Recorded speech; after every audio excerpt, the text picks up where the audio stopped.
Hi everybody, this is Jyoti and this is Ishani. बोल दो हाय सबको। हाँ, वो हाय कर रही है आप लोगों को। तो मैं ये वीडियो बना रही हूँ, बहुत ही छोटा वीडियो है। अभी ईशानी जो है वो 4 मंथ की हो चुकी है और इसको जस्ट अभी कुछ ही दिनों में 5th मंथ लगा है। या 28 तारीख को 4th मंथ की हो चुकी थी, है ना बेबी? हाँ, वो हाँ बोल रही है सबको। तो मैं इस वीडियो को इसलिए बना रही हूँ क्योंकि मैं बहुत सारी न्यू मॉम्स के लिए एक छोटा सा वीडियो लाना चाहती थी, क्योंकि कुछ चीज़ें मैंने फेस करी हैं। तो मैं चाहती हूँ कि क्योंकि मैंने बहुत रिसर्च भी करी है, तो मैं चाहती हूँ कि अगर कोई भी ये वीडियो देखे तो उसको एटलीस्ट कुछ समझ में आए कि अगर एक नई माँ बने हो तो आपको किस किस चीज़ की परेशानियाँ फेस करनी पड़ सकती हैं और आपको कैसे कैसे उस चीज़ का सॉल्यूशन करना है। तो सबसे पहली चीज़, जब डिलीवरी होती है, चाहे आपकी सी सेक्शन हो चाहे नॉर्मल हो, हॉस्पिटल में स्किन टू स्किन टच कराया जाता है। लेकिन मेरे केस में क्या हुआ था, मैं एक नॉर्मल स्टोरी बता देती हूँ। मेरे केस में क्या हुआ था कि मुझे सी सेक्शन हुआ और सी सेक्शन में जो वो एक इंजेक्शन देते हैं उससे मैं बेहोश नहीं हुई। तो जब मैं बेहोश नहीं हुई तो उन्होंने क्या किया कि मेरे को पूरा प्रॉपर बेहोश कर दिया। अब जब उन्होंने मुझे पूरा प्रॉपर मुझे सुन रही है तो उन्होंने मुझे पूरा प्रॉपर बेहोश कर दिया। तो समझो ये हुई थी 1 बज के कुछ मिनट के करीब दिन में, और मुझे उन्होंने डिस्चार्ज कराया है कितने बजे, 8 बजे के करीब किया है शाम को। और बेबी को तब तक अलग रखा गया था, तो मेरे साथ कोई स्किन टू स्किन कांटेक्ट उसका बना नहीं, है ना बाबू? मेरा स्किन टू स्किन कांटेक्ट उसके साथ कोई बना नहीं। उसके बाद मे भी उन्होंने बीच में कराया हॉस्पिटल वालों ने, लेकिन इस चीज़ का मुझे कोई आइडिया नहीं है। और मतलब सी सेक्शन का पेन कितना होता है और कितनी प्रॉब्लम होती है वो बाद में कभी डिस्कस करेंगे। अभी डिस्कस करते हैं लैचिंग के ऊपर और लैक्टेशन के ऊपर। तो क्या दिक्कत हुई कि अब वो लोग लेके आए तो बॉडी में वैसे ही बहुत सारा पेन होता है। अब बेबी को उन्होंने फ़र्स्ट टाइम फ़ीड कराने को बोला तो मेरे को फ़ीड नहीं कराया जा रहा था, फ़ीड कराने में बहुत इशू आ रहे थे। तो वहाँ पर लैक्टेशन कंसल्टेंट होती है, नर्सेज होती हैं, इग्नोर करना ये वॉइस, लेकिन प्यारी लग रही होगी पीछे से बैकग्राउंड नॉइज़ की तरह। तो वहाँ पर तो मैं भी, मुझे बात करने दो प्लीज़, मुझे बात करने दो प्लीज़। हाँ, आप मुझे बात करने दो प्लीज़, ये लो। तो वहाँ पर लैक्टेशन कंसल्टेंट होता है, नर्सेज होती हैं। तो वो मेरे फ़ोन का स्पेस भर चुका था, तो अभी मैं दोबारा से बना रही हूँ। तो मैं बात कर रही थी कि अब वो लोग आपको हेल्प करते हैं, तो उनकी हेल्प के थ्रू ये थोड़ा बहुत लैच कर रही थी। बच्चों को पहले से पेट में होता है कि लैचिंग कर सकते हैं, लेकिन पता नहीं मेरे को कुछ प्रॉब्लम भी हो रही थी, तो उसकी वजह से मैं इसको फ़ीड नहीं करा पा रही थी हॉस्पिटल में। उसके बाद क्या होता है कि वो लोग क्या करते हैं, फार्मूला मिल्क लेके आ जाते हैं। तो उन्होंने इसको फार्मूला पिलाना वहीं से स्टार्ट कर दिया हॉस्पिटल में ही।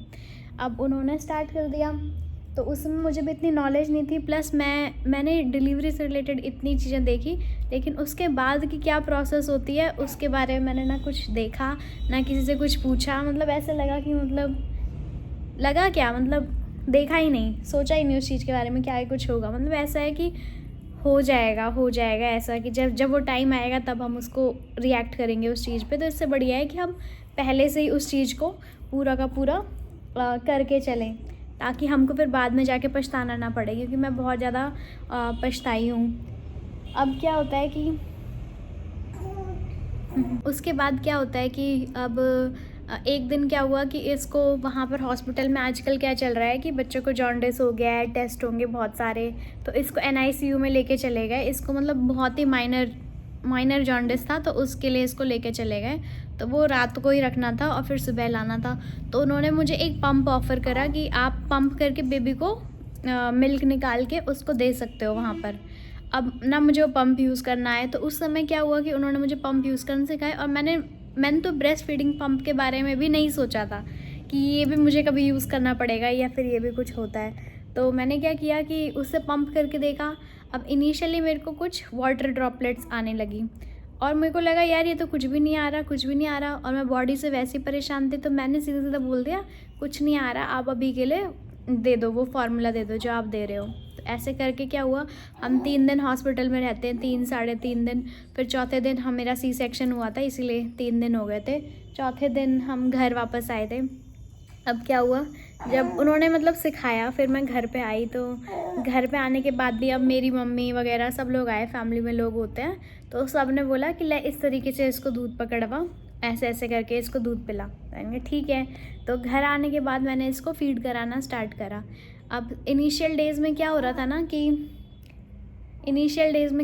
ना कि अब जब हम घर आते हैं तो वहाँ पे हॉस्पिटल में जितना सामान होता है आपका, क्योंकि आप पे कर चुके होते हो उस चीज़ के लिए, तो वो सब आप घर लाते हो। तो उसी में से एक था हमारा फार्मूले का डिब्बा। अब वो घर आ गया। अब क्या होता है कि मैं इस पे किसी को ब्लेम नहीं करूँगी, but everybody thought in the family that this is a good milk, मतलब पिला लेना चाहिए बच्चे को। और मैं ये भी नहीं कहूँगी कि वो बुरा है, क्योंकि वो दिखा रखा है कि मदर मिल्क से उसका कंपैरिजन हो रहा है, लेकिन फिर भी mother milk is the best milk, उस पर लिखा होता है प्रॉपर डिस्क्लेमर। तो अब क्या हुआ कि हम रात में जैसे ये रो रही है, मैं फीड नहीं करा पा रही हूँ, कुछ भी है, everybody is preparing milk and feeding her. तो उससे क्या हो रहा है ना, पिलाते मतलब फार्मूला की आदत पड़ गई। उसके नेक्स्ट वीक में मेरे को कुछ समझ में आया कि यार नहीं, इसको तो दूध पिलाना चाहिए। एक्चुअल में इसकी छठी हुई थी, फिर इसका नामकरण हो रहा था। तो नामकरण के टाइम पे मेरी मामी भी घर पे आई हैं, वो आंगनवाड़ी में काम करती हैं, तो ऑब्वियसली उनको इस चीज़ की आदत है। तो she told me that breast feed her, मतलब उसको ब्रेस्ट फीड करो, ऐसे लैच कराओ, 15 मिनट्स इधर लगाओ, 15 मिनट दूसरे साइड लगाओ, और उसको मतलब लैच कराओ। तो लैक्टेशन उसको करना पड़ेगा, उसको ब्रेस्ट फीड करना पड़ेगा। तो शी वॉज डूइंग ऑल्सो। तो दैट वीक उसने प्रॉपर ब्रेस्ट फीडिंग करी, और ब्रेस्ट फीडिंग करके जब हम पीडियाट्रिशियन के पास भी विजिट के लिए गए, तो I proudly said to him that yes she is on breast feed only, she is not taking any formula milk. But उसके बाद मतलब कहानी स्टार्ट होती है। अब हम घर आते हैं। If she is crying everybody thinks that she is hungry. तो उसको सबको ऐसा लगता है कि वो रो रही है, तो रो रही है मतलब शी इज़ हंग्री। और कोई रीज़न सोच ही नहीं रहा है, मतलब क्योंकि क्या है ना कि घर में ये पहला बच्चा हुआ है, अब सबको इसके साथ खेलना भी है, वो छोटी सी भी है, सबको उसको देखना भी है। तो सबको फार्मूला मिल्क बहुत ईजी लगता है। I am living in a joint family, तो सबको लगा फार्मूला मिल्क बड़ा ईजी है, या जो भी लगा उस केस में। तो everybody started preparing some amount of it and started feeding her. और उसका फीडिंग ड्यूरेशन भी ऐसा हो गया था कि मतलब हमको 2 आवर्स में फीड करना चाहिए। If she is crying with in 1 hour, everybody is feeding her. I am not able to do anything.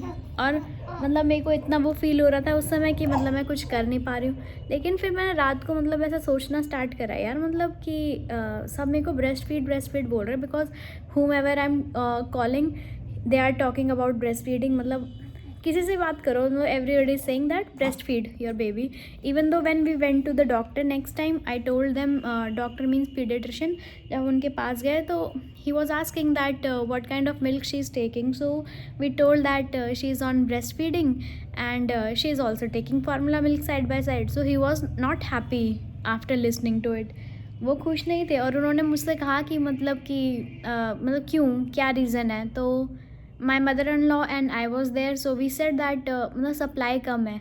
मुझे पता ही नहीं था कि सप्लाई कम है भी कि नहीं है, मतलब क्योंकि क्या हो रहा था ना, हम उसको फीड कर नहीं रहे थे। जब वो मेरे को ढंग से लैच कराना नहीं आ रहा था, तो वो पी रही थी, वो रो रही थी। अब जैसे ही वो मेरे पास आके रो रही है, तो everybody thinks no she is hungry, let's feed her.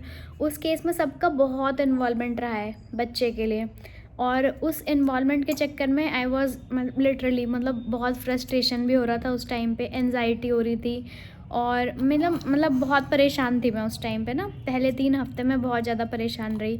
So I wanted to like go somewhere like to my mother's home and where I can like calm myself and like see. तो मतलब background में बहुत सारी चीज़ें हो रही थी।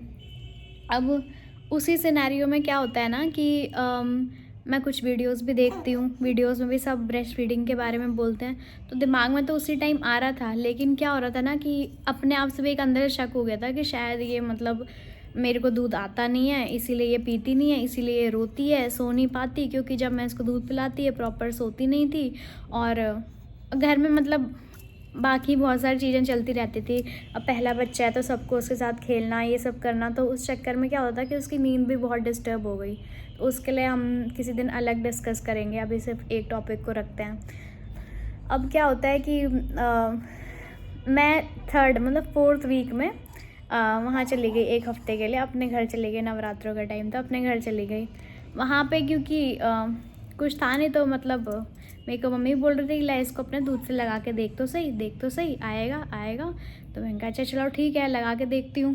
मैंने लगा के देखा तो शी वॉज़ ड्रिंकिंग। तो उस समय मैं लेके गई थी फार्मूला भी साथ में, लेकिन most of the time she was drinking from me, मतलब she was taking my breast feed. तो उस समय इसने प्रॉपर पिया। हाँ, एक आधी बार हमें फार्मूला देना पड़ रहा था रात के टाइम पे, जब मतलब सोने से कुछ देर पहले, तब देना पड़ रहा था। हमेशा नहीं दिया, वो भी कभी कभी दिया कि ऐसा लग रहा था कि अब ये सो नहीं रही है तो चलो देते हैं। लेकिन उस बीच में ये समझी कि मतलब बच्चे के रोने के बहुत कारण होते हैं। मतलब वो भूखा भी होता है तो भी रोता है, उसको क्या पता कहीं खुजली हो रही है वो तो रो रहा है, उसको सोना है तो वो सबसे ज़्यादा रोता है। मतलब अलग अलग तरीके के बच्चे के रोने होते हैं। इसकी मैंने एक वीडियो देखी कि भाई मतलब अलग अलग आवाज़ें निकालता है बच्चा, लेकिन मेरे बच्चे में तो मुझे ऐसी आवाज़ें समझ में नहीं आई, लेकिन होता है। मतलब ऐसे पता चला धीरे धीरे कि बच्चे के रोने के और भी कारण होते हैं। इसलिए आप ये मत समझो कि मतलब आपको मतलब फीड कम आ रहा है या ऐसे कुछ। तो अब क्या होता है कि 1 महीना बीत चुका था, दूसरे महीने में आते आते मैंने थोड़ा और इस पर रिसर्च करी और मैंने देखा कि मतलब मेरा सच में लो मिल्क सप्लाई है क्या। तो आपका क्या होता है ना, लो मिल्क सप्लाई ऑटोमेटिकली हो जाता है, जैसे डिमांड एंड सप्लाई काम करता है ना। तो आप डिमांड नहीं कर रहे हो, बच्चा डिमांड नहीं कर रहा है, आप उसको ब्रेस्ट पे लगा नहीं रहे हो, वो पी नहीं रहा है, तो उससे क्या हो रहा है आपकी सप्लाई ऑटोमेटिकली डाउन चली जाएगी। और सब ये बोलते रहेंगे इसको तो कुछ आता नहीं है, इसको तो कुछ आता नहीं है। हुआ है मेरे साथ भी ऐसे, सबके साथ होता होगा, क्योंकि फैमिली में लोग करते हैं ऐसे। तो आपको वो चीज़ बिल्कुल इग्नोर करनी है। आपका बच्चा आपके पास आ रहा है तो आप उसको पहले दिन से, जब से आपको मिलता है ना, उसको अपने पे लगाओ और उसको पिलाने की कोशिश करो। जब आप कोशिश करोगे आपको दूध पक्का आएगा, क्योंकि सब डॉक्टर्स ये बोलते हैं कि बहुत कम, मतलब 1% माएँ होंगी जिनको दूध नहीं आता, क्योंकि उनको कोई बीमारी होती है। अदरवाइज़ हर एक औरत को दूध आता है। और मतलब आप एक लिविंग बीइंग हो ऑब्वियसली, तो आपने एक बच्चा पैदा करा है और आपके पास वो सोर्स है, मतलब आप उसको पिलाओगे तो मतलब आपको आएगा। जैसे कोई जानवर होता है, वो क्यों नहीं फार्मूला मिल्क वगैरह देता, गाय को कैसे आ जाता है दूध, पीते पिलाते हैं यार अपने बछड़े को। तो वही सेम है, बच्चा जब पैदा होता है, आप किसी की मत सुनो, आप थोड़ा दिमाग में डालो कि बच्चा पैदा हो रहा है तो मुझे ब्रेस्ट फीड कराना पड़ेगा।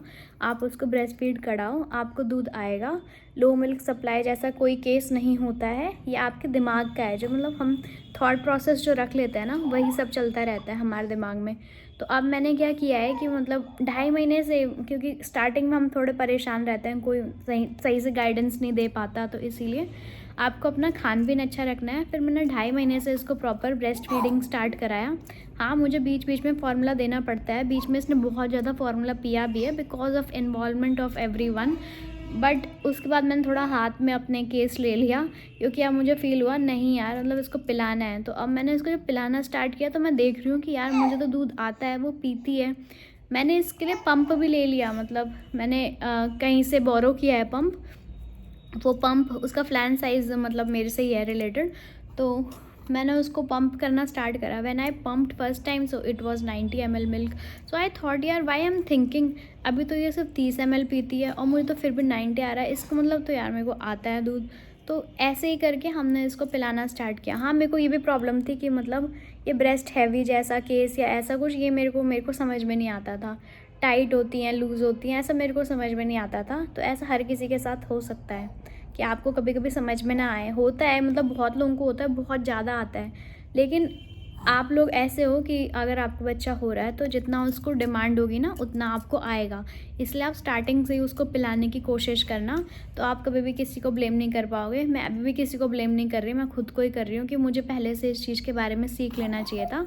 क्योंकि अंत में क्या होता है कि किसी को ब्लेम करने से कोई फ़ायदा नहीं है अगर आपको खुद उसकी नॉलेज नहीं है। तो या तो आप कहीं से नॉलेज लेते, जब होने वाला है बच्चा तो फिर ऑब्वियसली आपको इस चीज़ के बारे में भी जानना चाहिए था। इसलिए अब जो आगे होने वाली चीज़ें हैं ना, मैं उनके बारे में भी रिसर्च करके पढ़ना या फिर बात करना, ये सब स्टार्ट करी हूँ धीरे धीरे। कोई कुछ बताता रहता तो उसको माइंड में रखती हूँ। तो ब्रेस्ट फीडिंग का यही है गाइज़, आप दूध पिलाते रहो, दूध आएगा। और एक आधे अगर आपको खाने पीने की चीज़ें जाननी है तो वो ये है कि आप पानी पियो बहुत सारा, वो सभी लोग आपको बताएंगे। आप जीरा ऐसे कच्चा चबा जाओ, या रात को जीरा भिगो के रखो एक गिलास में, उसको अगली सुबह गर्म पानी में थोड़ा सा वो उबाल के ऊपर से गर्म पानी डाल के उस पानी को पियो, रोज़ाना पियो, तो वो भी काफ़ी फ़ायदा करता है। और ये खा लो, दलिया खा लो, सूजी की खीर बना लो, मतलब ऐसे लिक्विड कंसिस्टेंसी होनी चाहिए, जितना आप लिक्विड खाओगे उतना है। और मेरे को और भी चीज़ें जो फ़ायदा करती हैं, मेरे को अंदर से फील हुआ है वो है ओट्स। ओट्स ज़रूरी नहीं आप दूध में डाल के खाओ, उसको हल्का सा ओट्स लेके पानी में डाल के भिगो के रखो रात भर, चाहे उसको इमीडिएटली बना के खा लो, हल्का सा गुड़ डाल लो या चीनी डाल लो, ऐसे खाओगे ओट्स तो भी फ़ायदेमंद है। और घिया चने की दाल जो होती है वो, या घिया की सब्ज़ी, मतलब थोड़ा सा जो आपकी जो कंसिस्टेंसी है ना वो लिक्विड कंसिस्टेंसी होनी चाहिए। आप ये सब खाते रहोगे ना तो आपको मतलब हाइड्रेटेड रहेगी आपकी बॉडी एक तरीके से मिल्क प्रोड्यूस करने के लिए। और हमेशा कुछ कुछ घंटों में अपने बच्चे को जैसे लैच कराओगे तो ब्रेस्ट खाली होती हैं, फिर नया दूध बनता है। अगर आप खाली नहीं करोगे तो फिर नया दूध बनता नहीं है। मैं अभी भी ये नहीं कहूँगी कि मैं प्रॉपर ब्रेस्ट फीडिंग पे हूँ, मुझे बीच में फार्मूला देना पड़ रहा है। अभी हम पीडियाट्रिशियन के पास फिर से गए थे तो उसने भी हमें डांटा, भाई तुम क्यों दे रहे हो मतलब फार्मूला, तुम खुद का दे सकते हो, वो छोटा सा बच्चा उसको जो तुम दोगे वो उस चीज़ को एक्सेप्ट करेगा।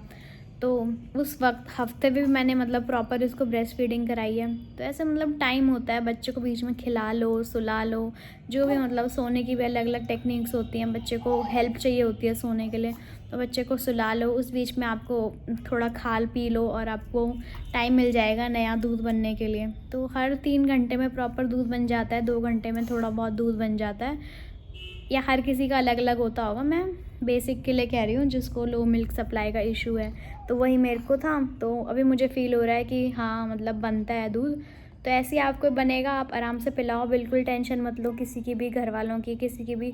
जो अच्छा ज्ञान दे रहा है ब्रेस्ट फीडिंग के ऊपर उसका ज्ञान पक्का लो, जो नहीं दे रहा तो उसकी बात एक कान से सुनो, दूसरे से निकाल दो।